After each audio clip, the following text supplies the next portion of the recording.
Bonjour les amis. Le Festival de Cannes a adopté son rythme de croisière et le film du jour était particulièrement attendu. Le Saint-Laurent version Bertrand Bonello. Forcément, après le succès du film de Jalil Lesper en ce début d'année, ce second film consacré aux couturiers suscitait l'impatience et a été montré pour la première fois dans l'enceinte du Théâtre Lumière de Cannes. Le cinéaste livre une vision qui fait la part belle sur le processus de création en s'immisçant dans la tête de l'artiste, extrait de la conférence de presse du film. Moi, ce qui m'a séduit dans ce film, c'est que à un moment, on dépasse le biopic. Je dirais même que c'est tout sauf un biopic. C'est plus justement une odyssée dans la tête d'un créateur. Et c'est un vrai film sur le processus créatif. Et à mon sens, on n'a jamais rendu aussi bien la vie d'un artiste et justement tout ce processus créatif. Et je trouve que ça, c'est quelque chose d'assez magique dans ce scénario.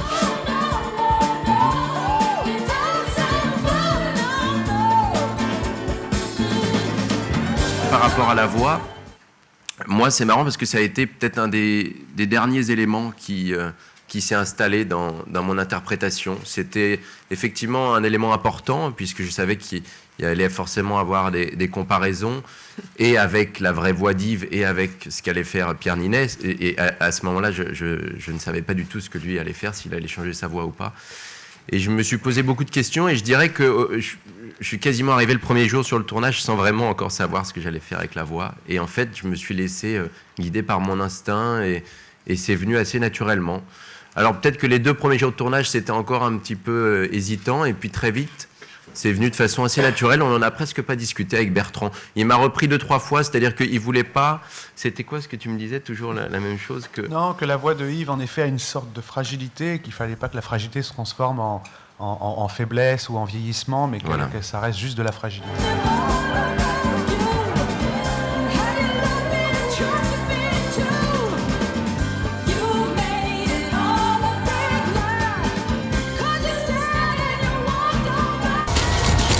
La belle surprise bourrée d'humour du festival est ce film à sketch argentin réalisé par un tout nouveau venu dans la compétition, Damien Cifrón.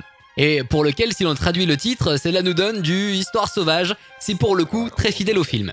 C'est timbré, complètement timbré, et le réalisateur nous offre une vision cruelle de l'homme en 6 scènes, capable du pire jusqu'à la barbarie avec énormément d'humour et des chutes démentielles.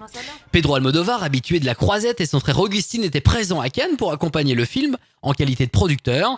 À leur côté, le cast au complet, dont Ricardo Darín ou encore Leonardo Sbaraglia, 2 des plus grands comédiens sud-américains. Je ne pense pas que ce soit une fresque réaliste de la société latino-américaine ou argentine, mais par contre, je pense que c'est un regard possible sur les émotions et les sensations que nous provoque cette réalité. Ils font entendre leur voix en marge de ce festival.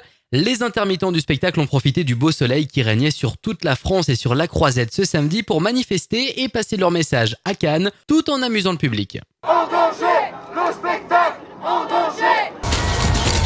Et pour clore les films de la compétition officielle, le réalisateur turc déjà multi-récompensé Nuri Bilge Ceylan a présenté son Winter Sleep. La journée de demain va faire très mal. Mal avec un E quand on sait qu'il y aura de la testostérone sur le tapis rouge. Oui, c'est le moins qu'on puisse dire. L'équipe d'Expandable 3 au complet et Tommy Lee Jones qui présente également son nouveau long métrage en compétition officielle avec un très beau casting. À très vite donc.